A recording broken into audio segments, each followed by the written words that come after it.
Dennis Rodman says that Phil Jackson says that he told me he was the best player he ever coached. Dennis Rodman. You can make a case.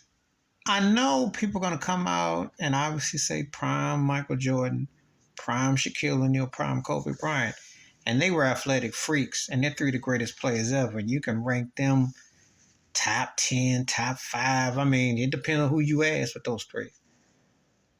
But Dennis Rodman was unlike any other basketball player you can think of. I mean, no one outworked him. That's my emphasis right there.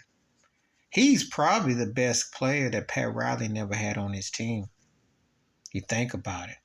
Because Rodman, and the stories of him partying all the night and then coming the next day and practice and being being ahead of everybody running and stuff was amazing. But I saw it in Detroit. I saw it in San Antonio. And then I saw it in Chicago. Now, it burned out by LA and in Dallas. But when he had the right cast around him to keep him in check the way he was, and he played with a leader, he was the dude you didn't want to be on the other team. He really had a way of bodying you up, getting in your head, and taking over games. Because I still say the '96 finals, he was the MVP of that series. He stole 2 games against Seattle. They had no answer for him mentally or physically. He out-hustled them. He just got in you, and he knew what to do. He body bumped with the best of them, as Karl Malone. And he was a freak of nature. And quiet as is kept, the cat had a nice outside shot when he chose to. Could pass the rock. Did all the dirty work. People, and he was theatrical. I mean, remember when Pearl Jam, Cindy Crawford, all of them came to see him when he played for the Bulls. He was his own merch. We talk about guys who were big in the '90s. Obviously, we talk about, I'm talking about athletes. Deion Sanders, Derek Jeter, Michael Jordan, Allen Iverson. Rodman's in that group.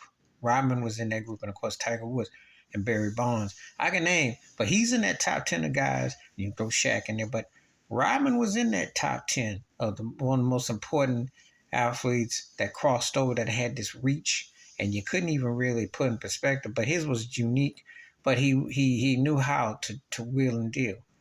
I'm not gonna say he was the best that Phil had. That's subjective, objective, but I'll say this. He was the dude that was the most versatile. You couldn't put a finger on him because the stuff he did. You think about this. Anybody else would have taken Scottie Pippen out the way he did when he was with Detroit, and they turn around a few years later and get that same guy to win championships. That tells you that he was a special dude. Because sometimes you would not even fathom that. But he became that dude that was the glue next to Michael Jordan. And I'm just saying, I watched how what happened. He had Shaq and Kobe shook up when he came to LA. Couldn't imagine if he'd have been there during their run and what happened with him and Dave Robinson, because the Rodman story is fascinating as all get out. So I can see why Phil would say that if you're grassroots, blue collar, happen to hustle and make it and do what you do, Rodman was your kind of dude. And the irony is, would he have been an interesting head coach? That's the interesting thing. Please like, subscribe, welcome thoughts, comments, and I do respond. Thank you. Wash your hands. Keep your mind clear. Watch out for nothing. Share it if you like them out. Peace.